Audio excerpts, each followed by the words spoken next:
ذرا تصور کیجئے جنت کے وہ شفاف اور نورانی محلات جن کی دیواریں بھی روشنی سے بنی ہوں، جہاں اندر اور باہر کا کوئی فرق نہ ہو۔ ایسی پاکیزہ اور حسین جگہ اللہ سبحانہ تعالیٰ نے کن لوگوں کے لیے رکھی ہے؟ نہ وہ جو صرف عبادت میں مشغول رہے، نہ وہ جو صرف علم میں آگے بڑھے، بلکہ وہ لوگ جن کے دل نرم ہیں، جن کی زبان نرم ہے، جن کے ہاتھ دوسروں کے لیے کھلے رہتے ہیں۔ آج ہمارا مسئلہ کیا ہے؟ ہم نماز پڑھ لیتے ہیں، روزے رکھ لیتے ہیں، لیکن زبان کی سختی، لہجے کی تلخی اور دل کی تنگی، یہ ہمیں جنت کے ان اعلیٰ درجات سے دور کر دیتی ہے۔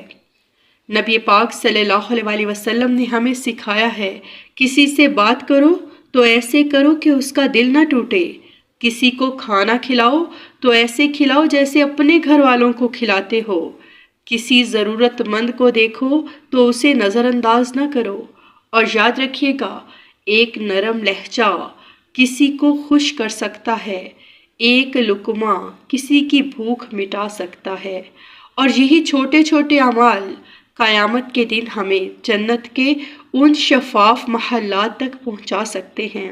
اگر آپ جنت کے اونچے درجے چاہتے ہیں تو اپنی زبان کو نرم بنا لیجئے، اپنے ہاتھوں کو سخاوت والا بنا لیجئے، اور اپنے دل کو لوگوں کے لیے کھلا رکھیے، کیونکہ اللہ سبحانہ تعالیٰ کو آپ کی عبادت سے زیادہ آپ کا اخلاق اور انسانیت پسند ہے۔ حدیث پاک ہے، بے شک جنت میں ایسے کمرے ہیں جن کا باہر کا حصہ اندر سے اور اندر کا حصہ باہر سے نظر آتا ہے۔ اللہ سبحانہ تعالیٰ نے یہ ان لوگوں کے لیے تیار کیے ہیں جو کھانا کھلاتے ہیں، نرم گفتگو کرتے ہیں، روزے رکھتے ہیں، اور رات کو نماز پڑھتے ہیں جب لوگ سو رہے ہوتے ہیں۔